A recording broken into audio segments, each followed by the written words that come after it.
Hello, everybody. Let him Zoom call, and then we'll get started.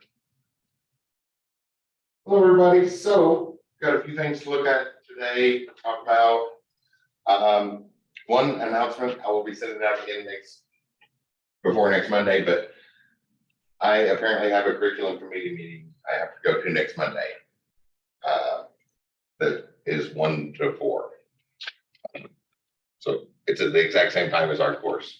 So I won't be able, gonna have to cancel course next Monday. I will probably make a video and send it out. It'll be a short one, and just get y'all started on a couple of little things. Might jump ahead to what was planned for week 7 and like useful odds and ends that aren't included in our textbook and can make a big difference, like animations. CSS animations are really, really efficient. It's a great way to do animations. Small animations. You wouldn't want to try and make a movie with them.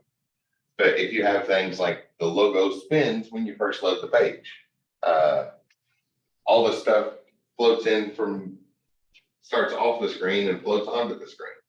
Little things like that, CSS animations are great for. So I might just go ahead and make a video for that, or we'll cover those in class later. But yeah, I have to be at that meeting and can't find anybody to cover the class because all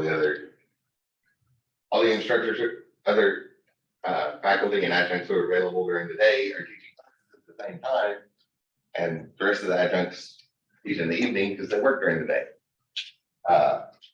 They'll probably make a short video showing a couple things that way we don't completely miss the time frame or whatever. That's the only one I noticed on the schedule, but people are apparently still scheduling meetings at like the very last minute.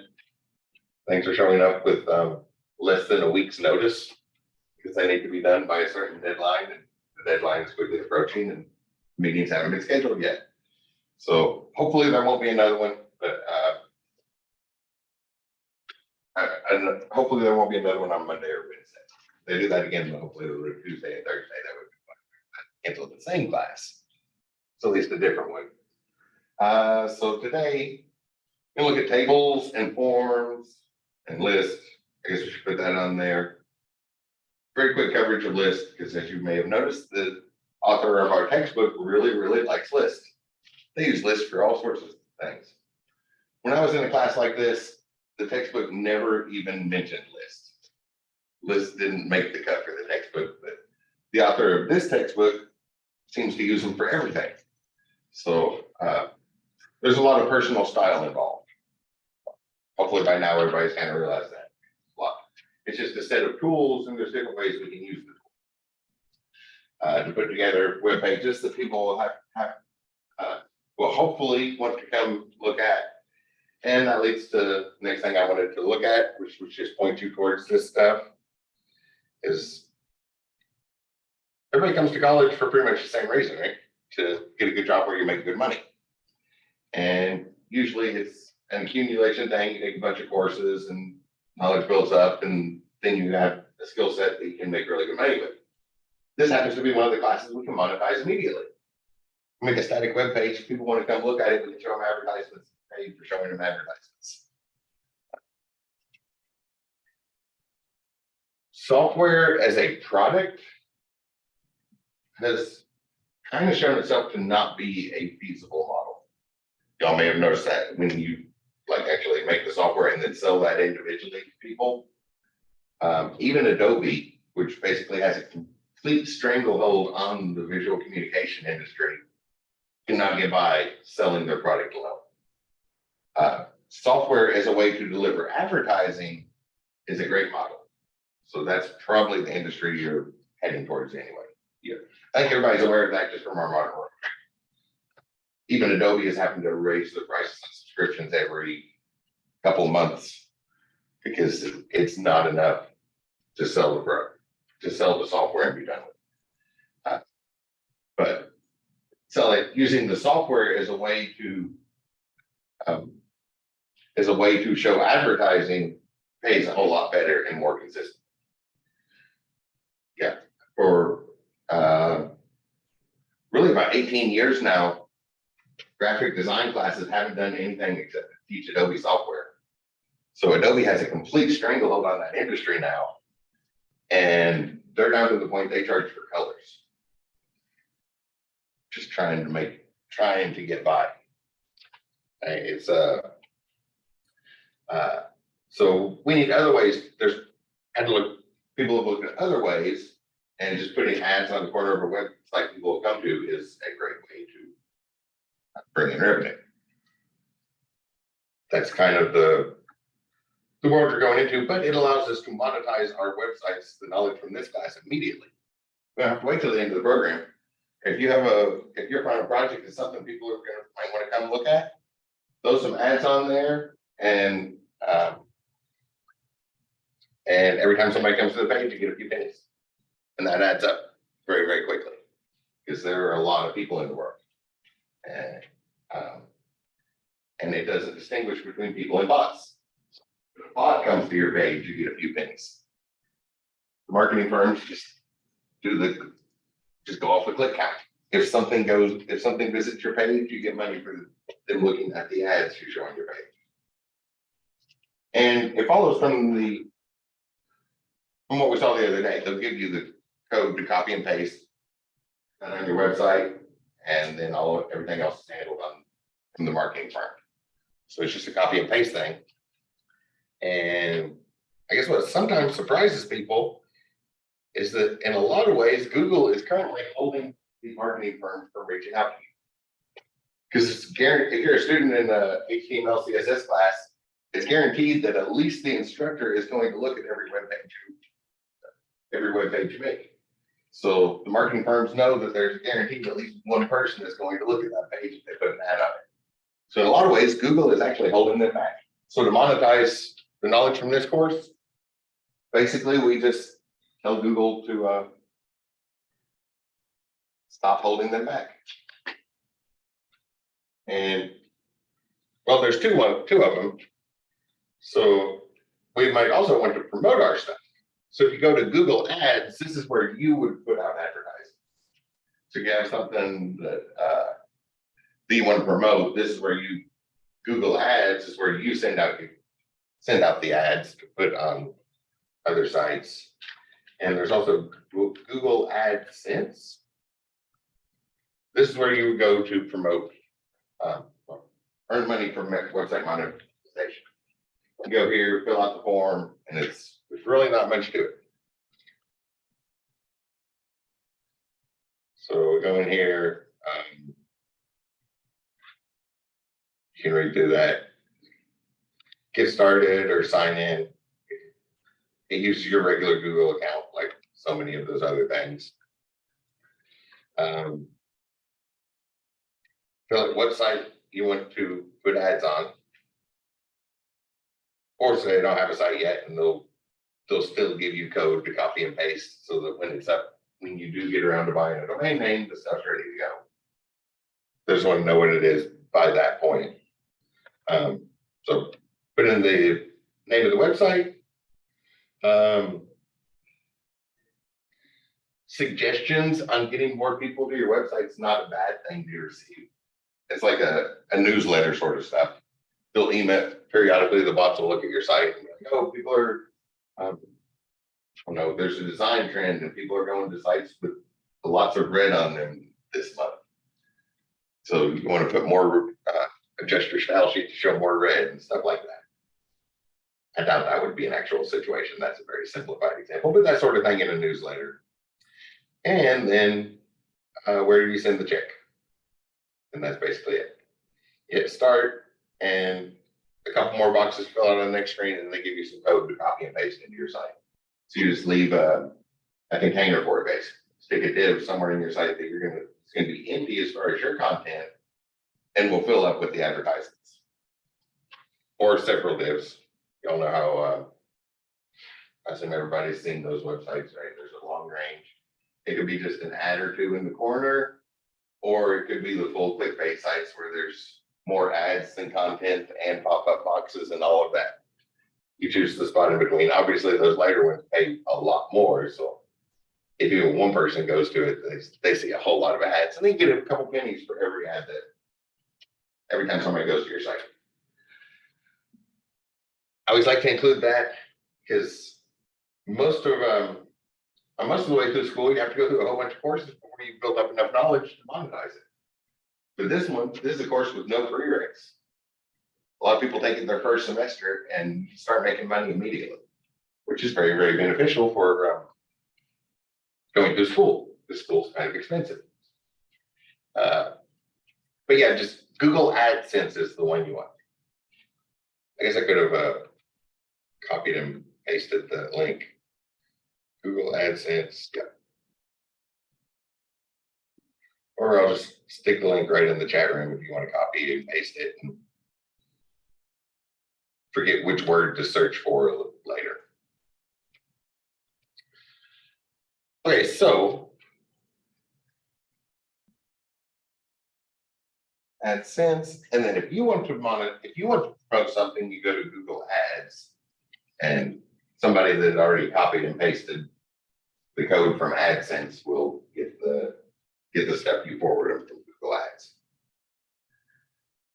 A really easy setup. And also what Google actually is. A lot of people lose sight of what Google actually is. Google is a middleman between marketing firms and people that have a place to put ads. That is what Google is.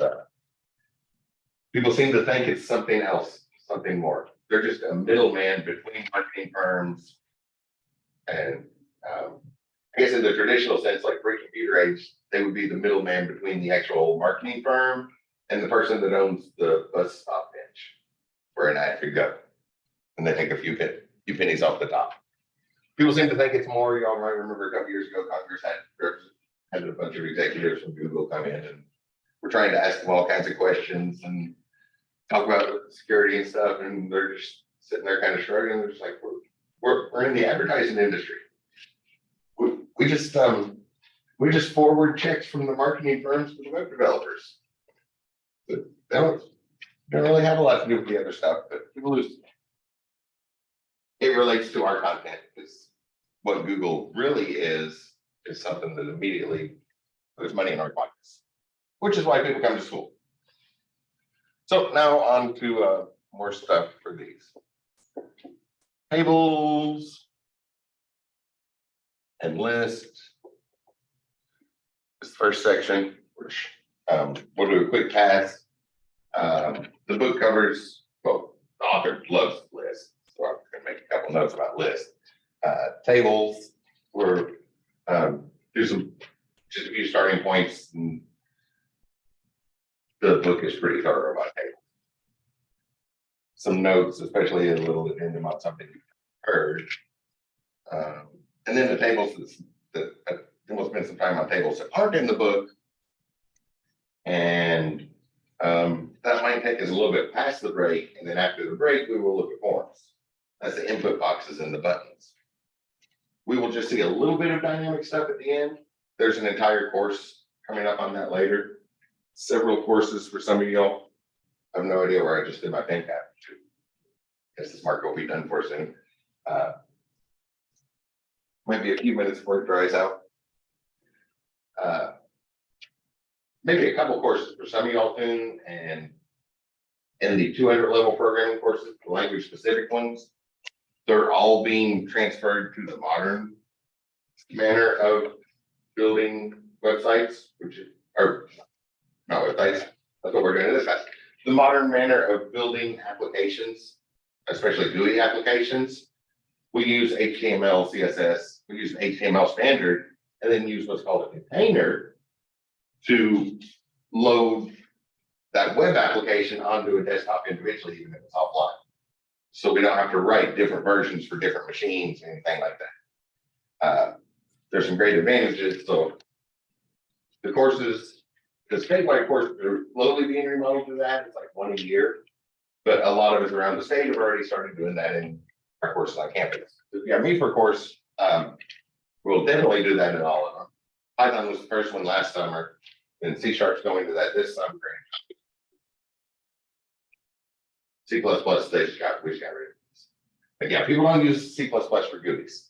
That's for direct machine control. So one of the guys up north that did the last redevelopment, he just took GUIs out. Like, yeah, and everybody's like, yeah, that sounds about right for C++. That's for the machine level stuff, not for the end user. We can code stuff for the end user in Python. So you'll see this in other classes there dynamically. There's also SDEV 155, SDEV 255, the project course at the end. So you'll see the whole dynamic thing. Full stack development. We are one of the letters in the full stack in this course. The static stuff on the page, and we focus on that.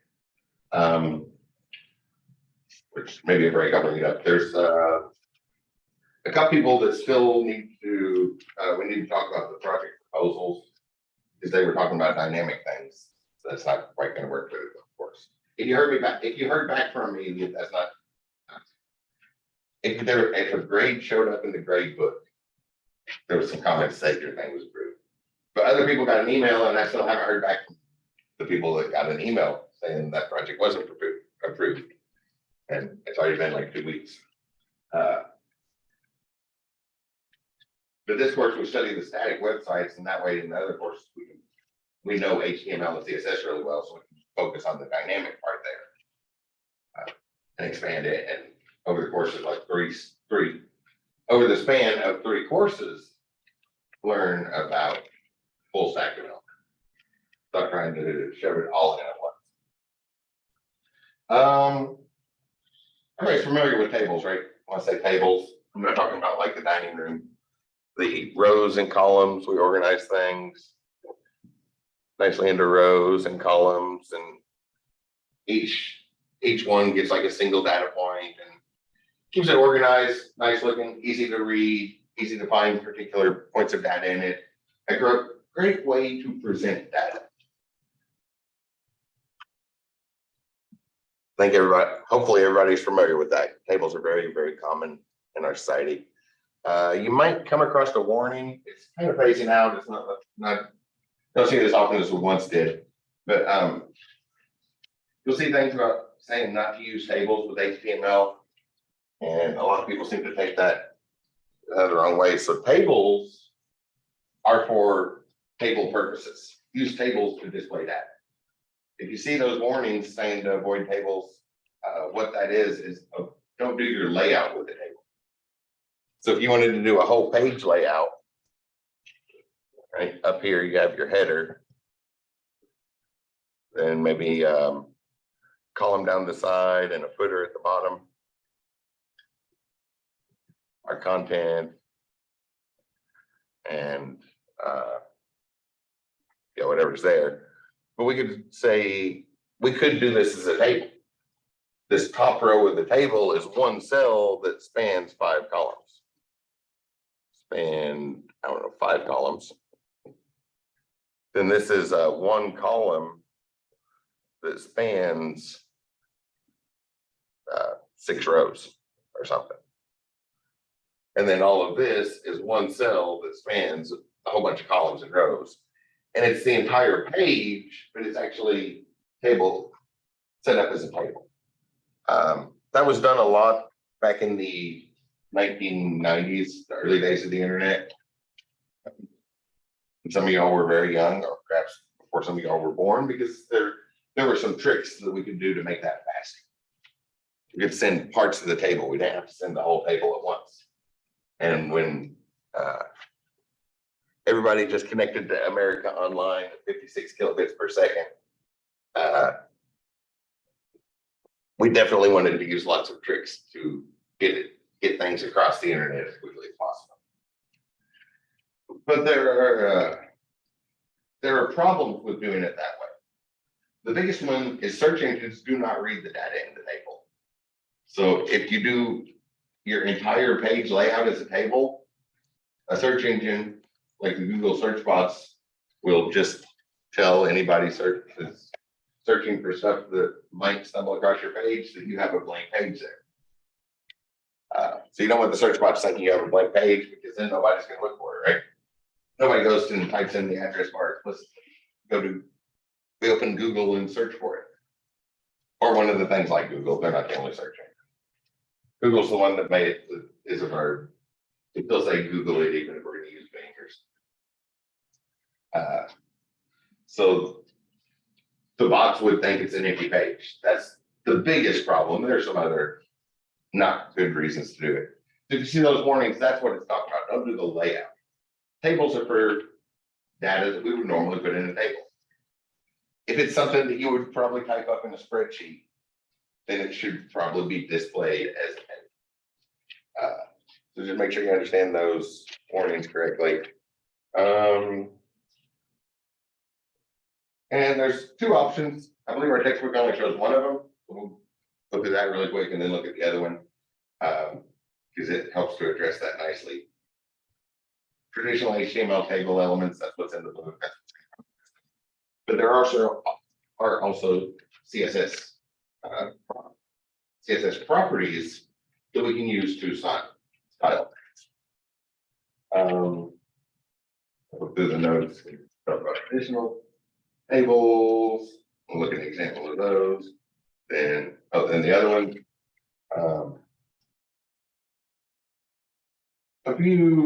The two big benefits of that, the one I really like is that if you use the CSS table instead of the HTML table, you're using regular elements.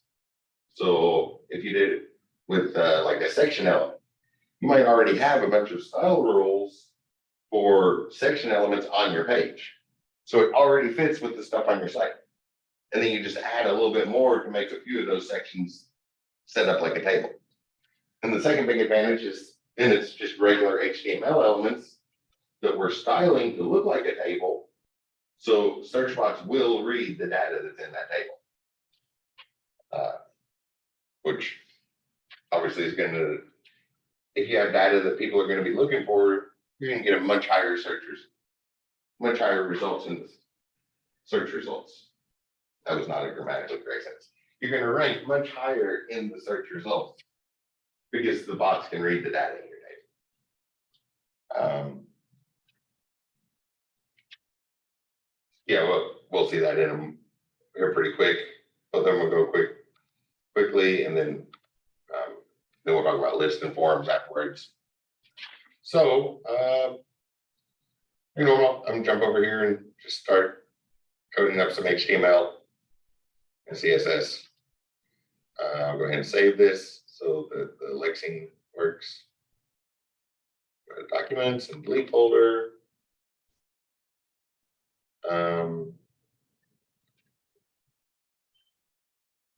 Organized.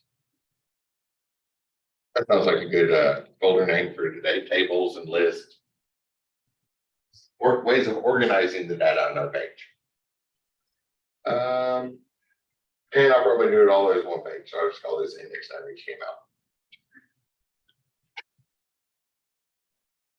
And bring up a bunch of the predictive text stuff. Organizing data. That was like a good title for it. And add a bunch of white space so we have some. Do we see comments yet this semester? I probably haven't used comments this semester. I tend to not put comments. There's not so much in HTML. Comments don't really do anything in HTML. Back in the day, we had to send different tags to different browsers. So we would comment one section out. Like we comment out the tags for Internet Explorer and Netscape. I don't think Safari was even around back then. And then we'd leave uncommented the one for Safari, for Netscape or Safari, and the browser would just display the tags it knew how to read. As a result of that, comments sometimes don't do anything in HTML. But in general, I leave comments out because when we're writing a program, we're writing a text file, and then we're going to do stuff with it that reads some of the text and ignores the comments. But the comments are also just text, so there's absolutely nothing that stops us from ignoring the instructions and reading only the comments. So I usually do those type of comments in programs where it's like we have two things going on in one text file. because it's just more beneficial. Especially like website generation. So we'll put comments in that will generate an entire website talking about our program. Traditional tables. We'll look at that first.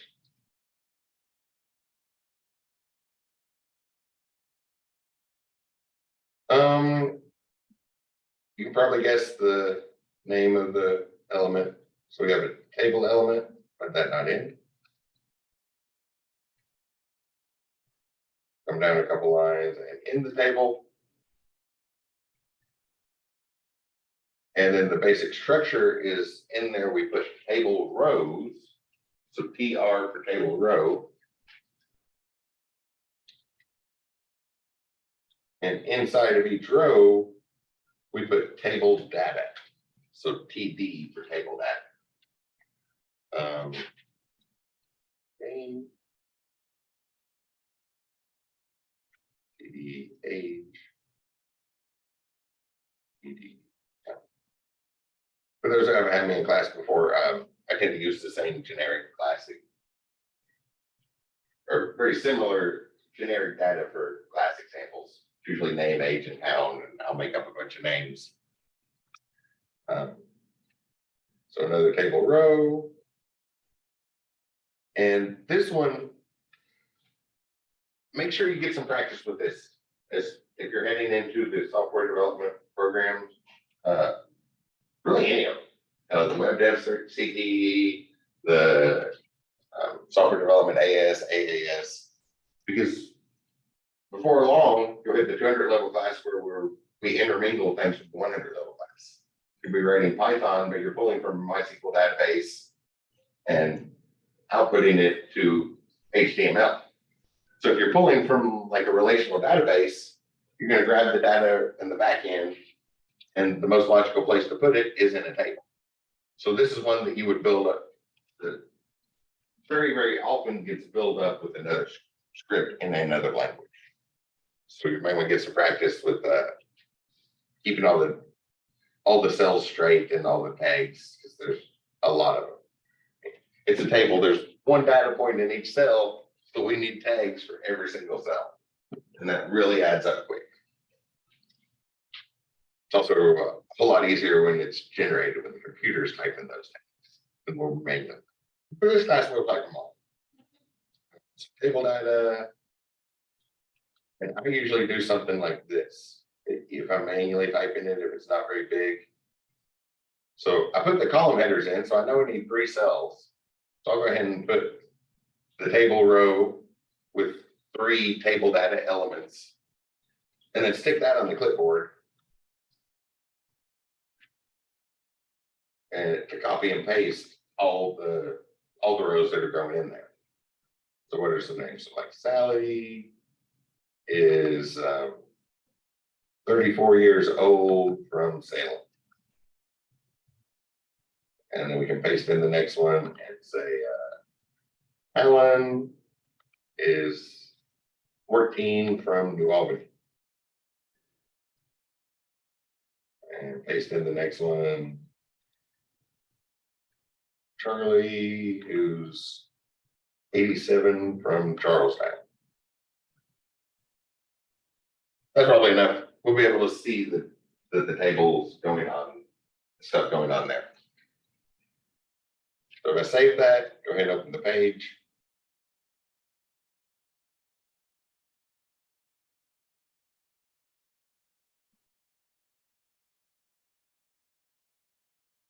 So we got our header row up top, everything's nice and organized. Usually with tables, we'd probably want the borders on there. So if you use a traditional table, you do need to use the border attribute. You can still use the CSS border properties, but they'll behave a little bit different if you don't turn the border on. Because there's an attribute in the table tag for border that it's the pixel width of the border. So default is 0. So there's 0 pixels for the border. So no matter what you do afterwards, you only have 0 pixels to fit your border. the very last step that is passed through the computer. So if there's 0 pixels, you can't really see any sort of border. So you always have to use that one, and that'll just pop some lines on there. And we have the default, you might recognize that internal borders are all the double borders, and external is the offset. So it's designed to go with like the CSS box shadow, where it's on the left or on the right and bottom, makes it look like it's popping out the page. I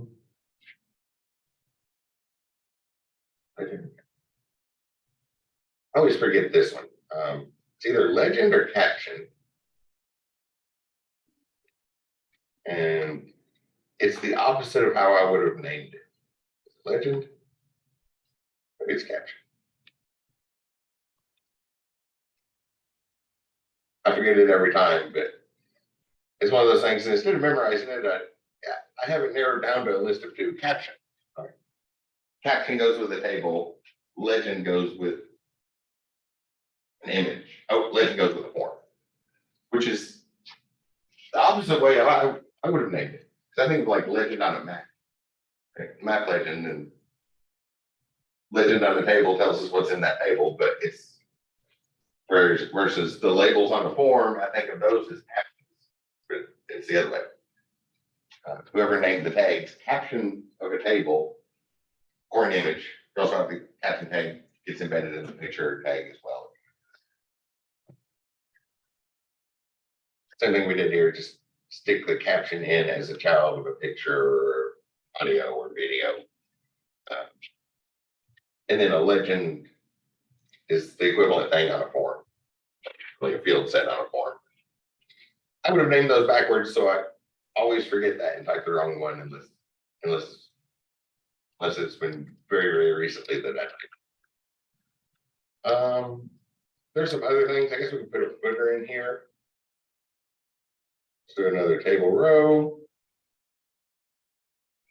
And here, table data.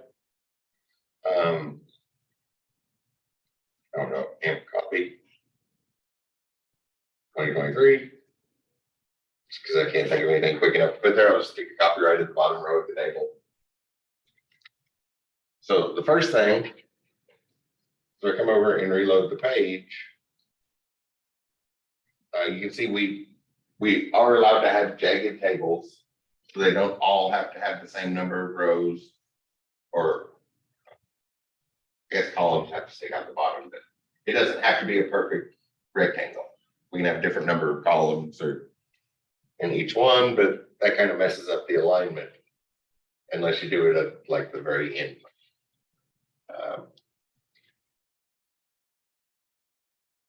We also have the column span property.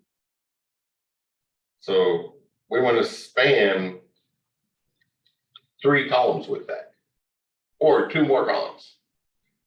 Anybody want to tell me what you guess we should go with? Should we go with 2 or 3 here? 2. And this is what I do. Instead of remembering the number, give it a try. So our original one is included. That's exactly how I always do it. Instead of trying to memorize all these rules, just narrow it down so there's only a couple things to check each time. Remember that there's a column span property, and that's one that's different language to language. Right? If we were doing something in the traditional desktop GUIs for Python, it would be a 2 to get our column and 2 more columns. To cover 3 columns, because the first one doesn't count in the span. But different people made them, and they thought different when they wrote the code. So it's not consistent programming language to programming language. And then 3 shows how far it goes, and we can do center and all that. There's some categorization. So we could add a table of key head. Yeah. Key head around these.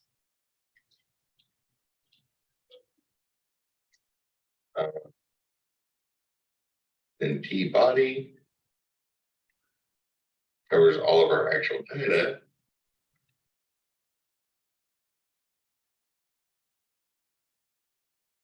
Then T footer.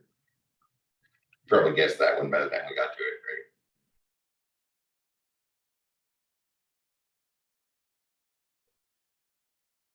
right? Which won't change the appearance, but it gives us a nice way to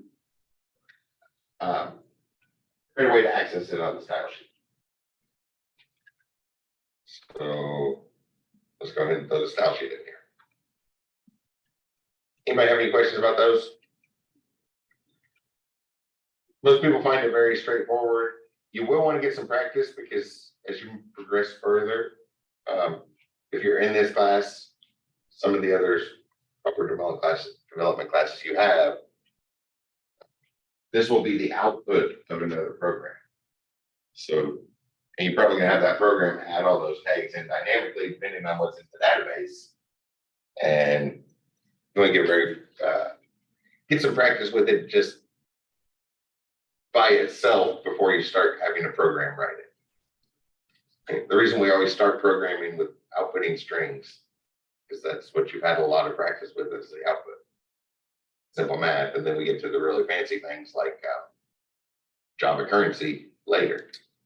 So that you could run the program in New York, see American money, get on a plane, get off in London, run the same program on the same item, and it automatically displays it in pounds and does the conversion rate for you.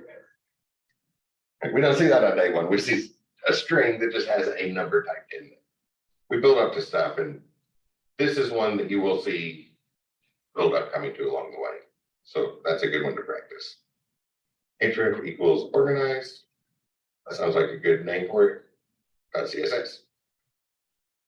And I'm going to copy that because I just made that up on the spot, so there's a good chance I would forget it before I get over here to the save button. There we go. So we just start styling things like normal. I guess first off with organization, maybe that footer. So TFooter and center all the text. Text align center.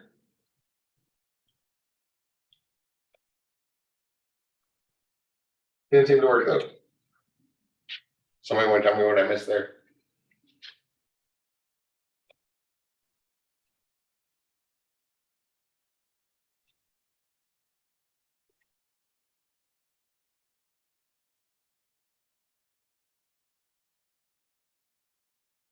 How do I get the side by side here? I guess that's side by side. Is it T-foot instead of T-footer? Oh, well, the name won't matter. It probably is T-foot. Did I spell that wrong? Let's see what the particular text said. Oh, yes, it is T-foot. I should do that. This one would be okay. We can make up tag names. But you don't want to make up tag names until you get to server-side scripting. Because if it's basically if it's equivalent to a paragraph tag, you'll be okay to make up the name. Otherwise, you need to send information about what that tag is supposed to do. In general, yeah, sure. That's why I had to mention it. Wanted to delay that.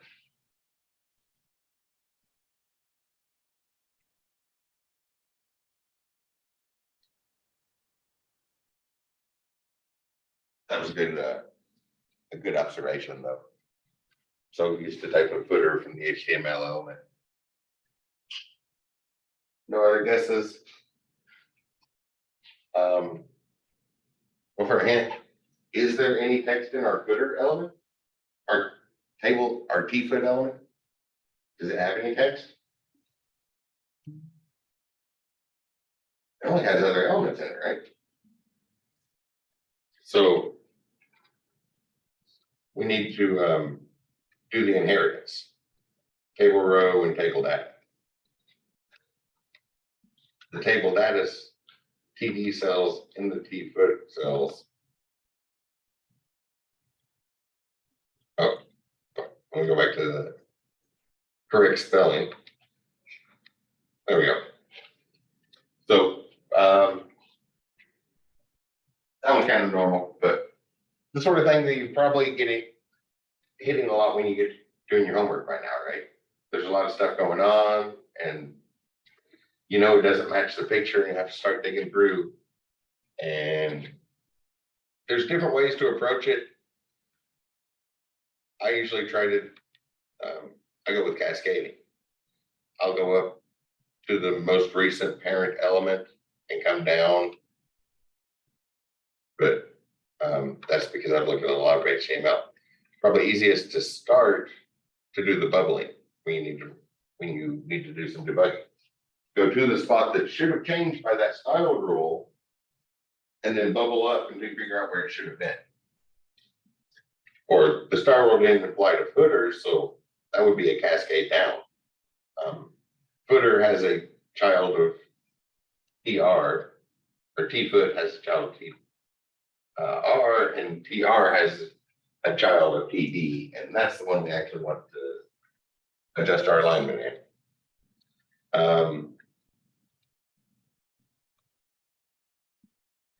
Things inherit differently. I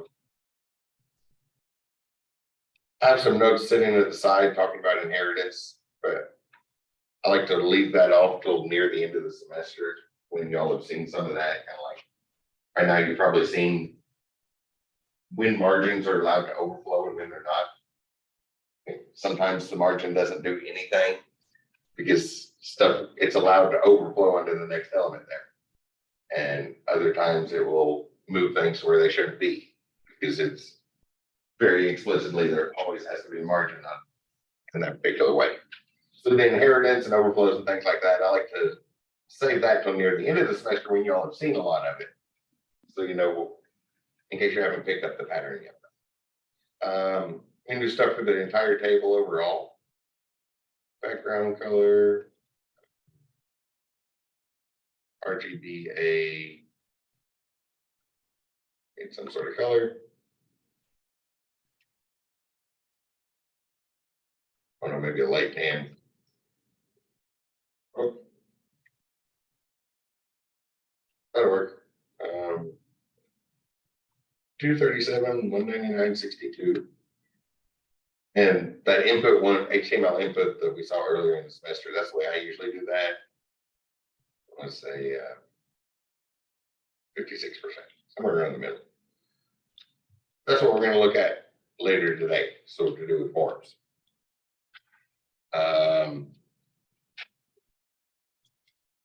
So the whole table, or really what I was going for was actually the table body gets that color. And then the header and footer can be different colors to identify them. Or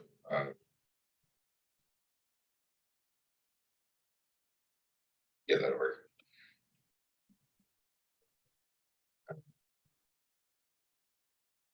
Table body, table row, and so the pseudo element for nth child. So the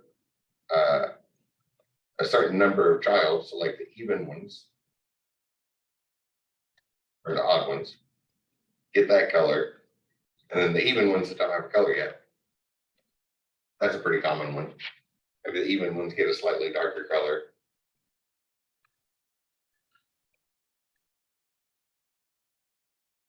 Even we'll make it 89% opaque. Maybe that'll be just like, yeah, that'll work together. That's how I often do that. I think in your homework assignments, they give you colors that are very, very close to each other. To keep things very, very close, I tend to use one of the ones with a little bit of transparency in it and just change that transparency level. Because then they're very, very similar colors, so it's going to look okay whenever they're next to each other.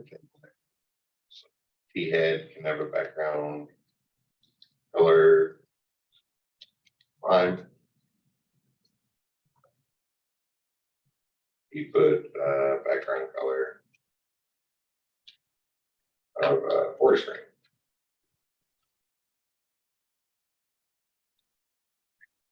Something like that. Make the data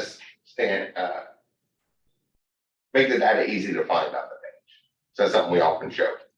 Or calendar dates go great in the table. There's a date input. We'll see when we get to forms in a few minutes. It's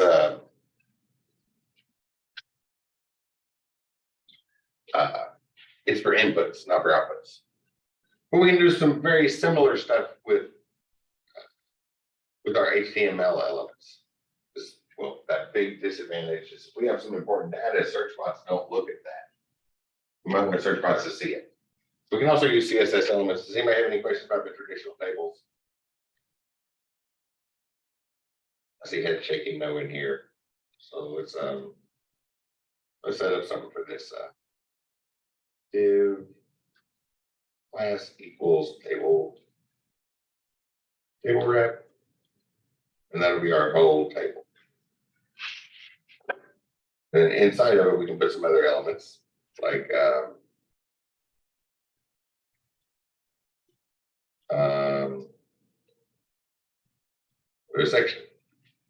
section tag with class equal to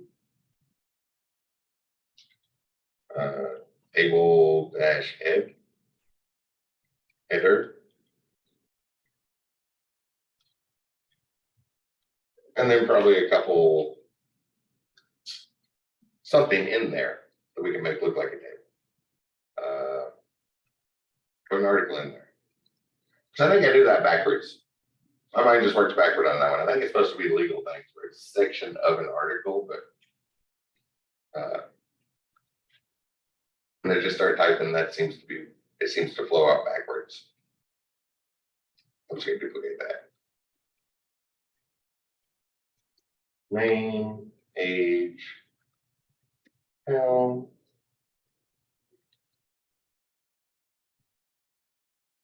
section, class equal, maybe table row.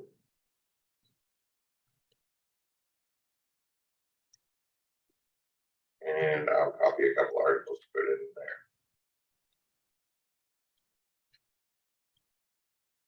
That'll work. And then when I'm doing this, I usually copy and paste and get everything set up first, and then do the other stuff later. And I'm going to stop there because remember when I first did that footer, there was only one cell and it didn't line up. We couldn't have perks for that. We cannot do that with CSS tables. CSS tables we cannot have jagged tables in CSS. So you have to have the same number of rows in every column. Yeah, the same number of columns in every row. That's the way I was moving my hands there. It has to be a nice little rectangular table. Empty spots of nothing there. But we can put the same data. So like Sally was, I forgot what age I typed earlier, but Sally sounds like a person from Salem. Or Mary, who's 19 from Marysville. Or Henry, who's 12 from Henryville. Gives us a few people for our table. I just completely made that up. So if you just want to make up some data real quick to put in there. Some of y'all might recognize that pattern. I tend to do that over and over again. Right now it doesn't look like a table. But we can go set up we do that in CSS for this one. And I'm looking at my example today so I don't go and like down a rabbit hole in my switch. Since class is going to have to be canceled next Monday. I've been in a curriculum committee meeting all day. About databases. So I will be repeatedly bringing up a topic. Repeatedly bringing up something about the DBMS 110 class that I think everybody's required to take. And keep bringing it up to the point that it probably won't be much else done until that gets addressed. One of those meetings, but I won't be the only one doing that. Here we go. This way I don't go down longer on the pole or something trying to getting distracted. So to put this in our CSS, we just need a few properties.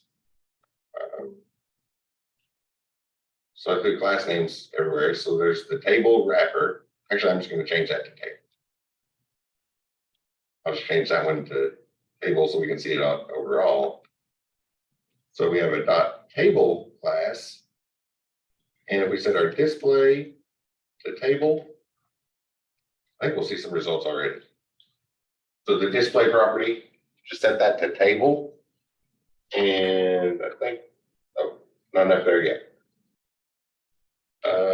Then inside of there, we had table headers and table rows.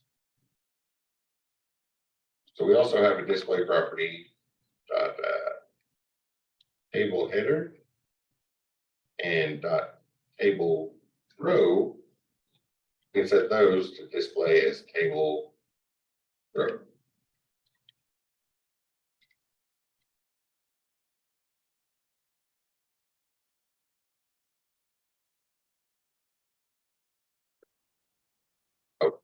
Oh, still not seeing much there. One more thing we had, I didn't put any classes, but all the article tags there where the table cells. So an article display as table cell. Now it starts to look like a table. Now it looks like a table. So we do have to have all three of them. Just like in our traditional tables, we had to have at least all three elements. We had to have the table, then table rows, and then table cells. So we won't see it until all of them show up. Then we can do some similar formatting. I'll just copy this one.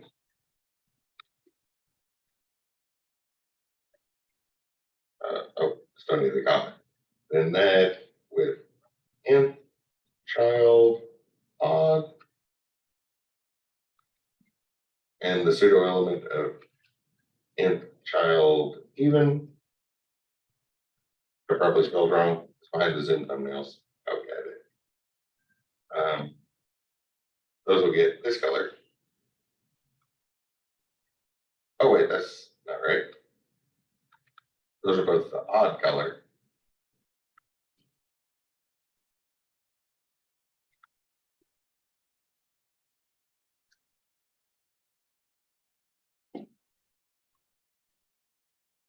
Actually, I don't need to do that on that table header. Do it.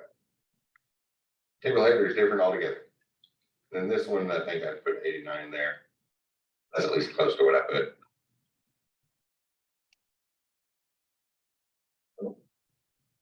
Made a typo somewhere.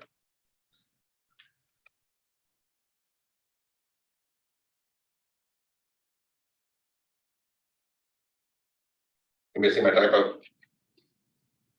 I'll let you all look.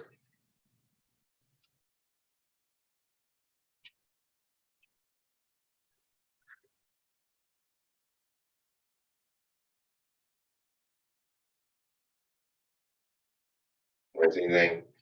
I guess typo might be the wrong word. Because I didn't actually type, which was the problem. I copied, but I didn't edit.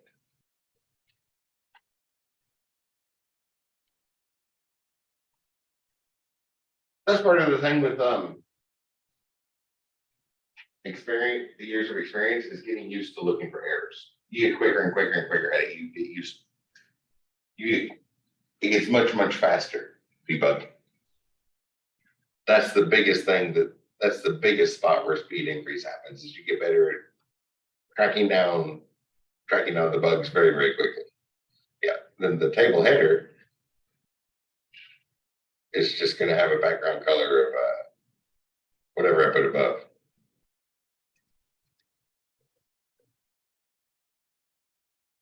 Make it look roughly like that. And then The borders would be normal CSS borders.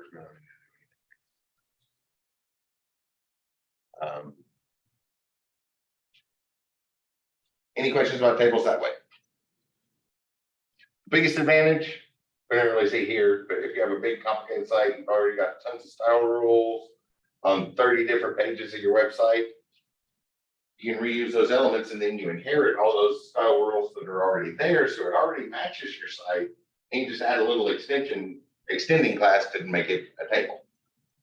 The other one is search bots will read the stuff in the CSS tables.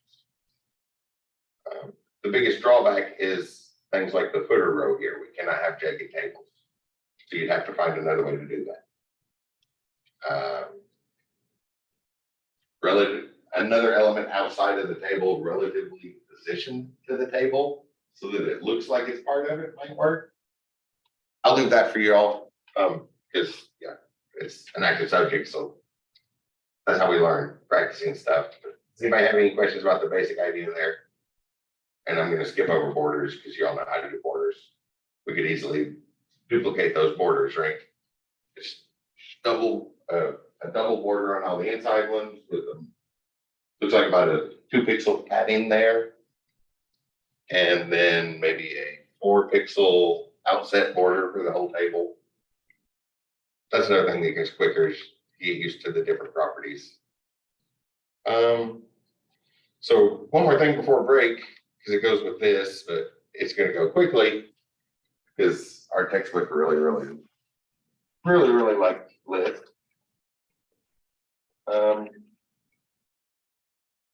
Oh, we looked at all the stuff for tables, so there's a big check mark on that one. So on list, we have 4 kinds of lists.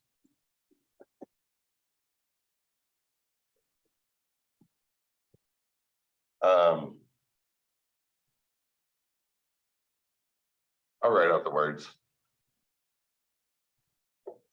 Ordered list.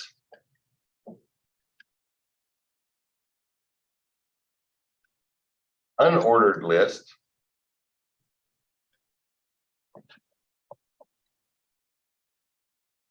Which is OL or UL. Everybody knows the difference between ordered and unordered, right? Numbers and letters versus bullets.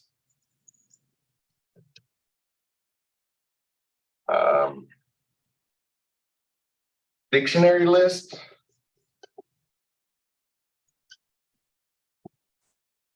That's the name I learned them with. I have heard people use other terms for them. The tag is DL. I learned it with the name dictionary list, and when we look at that here over the next 5 minutes, how we style them is why I stick with that. Then we also have detail and summary, which are semantic tags. One's called detail, one's called summary. I periodically forget which one goes inside of the other one, but it makes sense. But again, it's one of those things that I remember details and summary go together. So there's only 2 ways to check it. The summary go inside of details, or details go inside of summary. That's a collapsible list. When you make that, your HTML page will show a little triangle, or you can change the picture. And when you click on the triangle, the list expands or collapses. Those are really useful. I think everybody knows what a list is. Here, it's not the normal programming list. It's an actual like human list, like our grocery list or to-do list and all that stuff. I think I'll make a new HTML one for this one.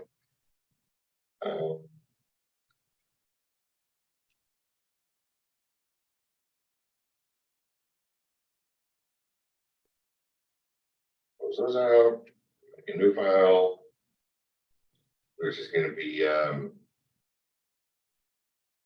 list.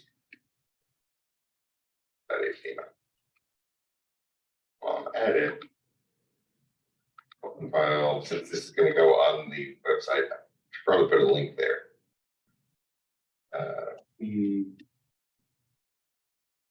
Href equals list.html. List examples. I think I originally planned to put them all in the same document. 2 documents is fine. Or, well, there's nothing here yet. Let's just put them in this one. That was my original plan. We don't need a second. We don't really need a second doc. That barely covered part of the page. So just come down here and add in list.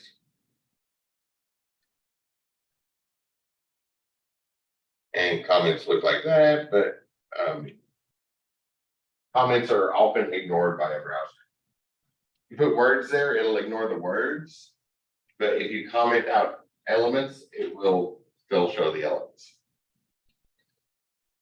So that's why I haven't really bothered to talk about them this semester. So for list, what we have a unordered list. And those take in list items. First, list item second, item third.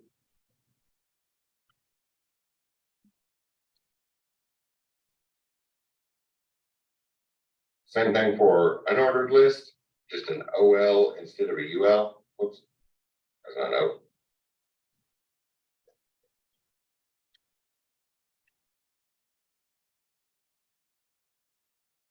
Here is probably no surprises here whatsoever, right? I think our textbook really likes things.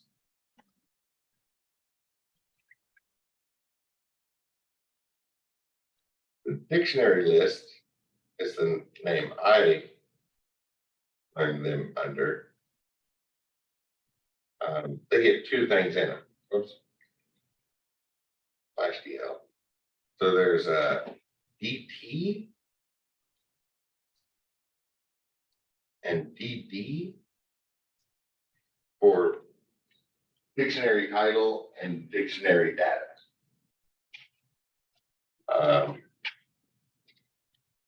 So first, this is the first element in list. DT second. I'm not feeling very creative today, as you can tell from the names.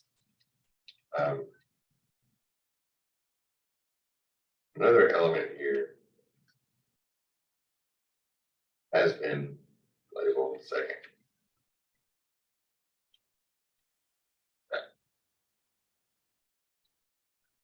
Oh, where did I stop?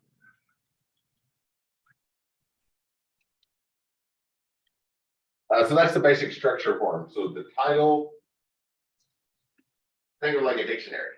That's why I always remember that word, even though I've heard the other things that D could stand for. The dictionary list is the dictionary itself. The title's the word you're looking up, and the definition is the definition of the word. But if something else makes more sense in your mind for those, you can use that. Well, you can see the default version there. The title is at the left, and then the DT, dictionary titles, all the way at the left, and the DD or dictionary definition is at it.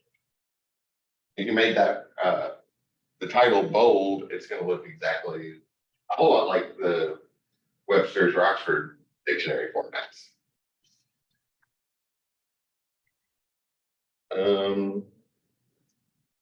Styling them is straightforward. Check the things. So we have the circles, dots, triangles, upload your own image. Anything in that list sounds surprising to anyone from what we've seen with CSS. I see head shaking no in the class. Or we've seen how to put images. We've seen how to put our own images. And there's a short list. That's a disk. A circle is empty. Same thing with square and box. One's filled, one's empty. And upload a picture is the normal way to upload a picture. icons, images, nothing fancy there. Give that a try. It's in the appendix in the book. The appendices has a good, check the appendices of the book. It'll give you a good starting point. There's a lot more that can be done, but the textbook has a nice little starting point. So you aren't going to be overwhelmed with everything that can be done there at once, and memorize some like base foundational levels to build on later. The other one is a details and summary list. And those are predictive text, since I messed that up earlier with the TFooter. It should have a details. And then a couple things go inside of it. A summary goes inside of it.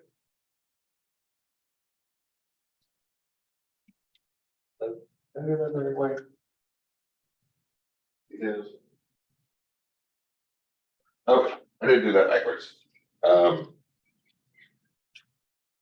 Let me put some words in here, and I often get this one backwards. Summary, the part that shows, and then I'll put another paragraph down here, a more detailed description. That would probably be in the way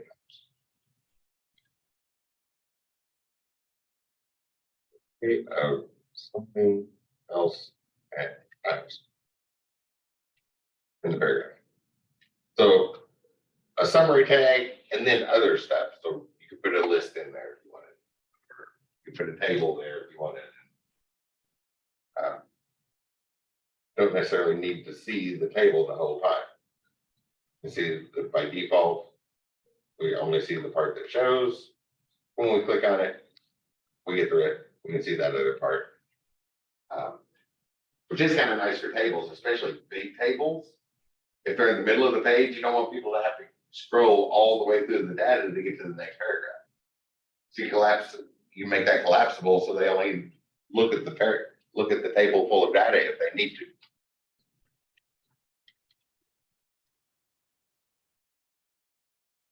Or a couple paragraphs, more words down here. That way there's more collapsing or opening. And there's one of those Boolean attributes that we can set. You can say open, and that's a true or false value, right? Either yes, it's expanded, or no, it's not. So all we need is the name of the attribute for Booleans. So then by default, it's open, but you can still, it doesn't stay that way. You still have the ability to close. So it's just whether you want it there or not. And a lot of people do like to put open equals open for stuff like that, for the Booleans, just because that makes it more consistent with the rest of your attributes, which actually makes debugging easier, because then you don't have to pause every time you see Boolean and decide if there should be something on the other side. If there's something that doesn't have that part, your eye can immediately go to that.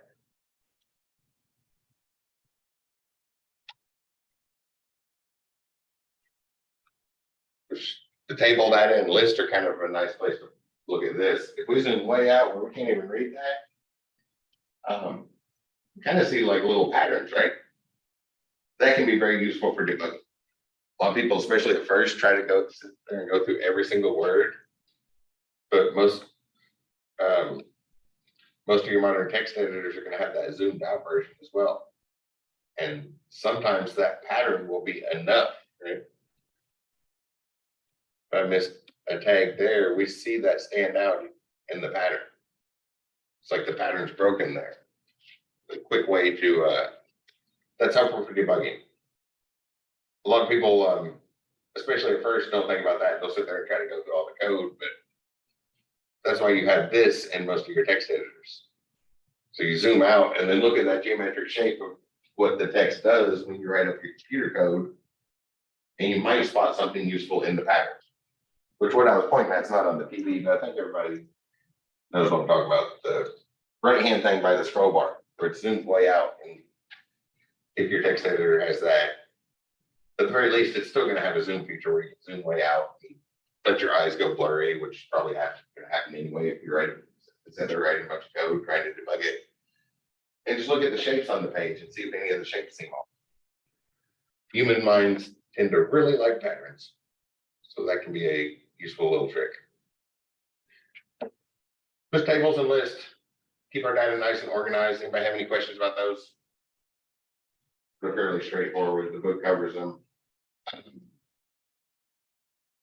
Really likes list. Tables aren't that complicated, but since it's not the easiest thing to see at this point, looking ahead, make sure you get extra practice with tables because wherever you're heading in software development, there's a pretty good chance you're going to have other code write those tables for you on the fly, dynamic, responding to users clicking buttons on the web page. So you want to be very familiar with keeping all those things together. So it is a good thing to make sure you get extra practice for, but it's not hard to fill a table with that. Okay, that brings us up to probably a good break time. I mean, that sound good to everybody? See head nods, stuff in here. My laptop says 2:12, so we will get back to it at 2:22. See y'all in just a moment. And then we'll look at forms.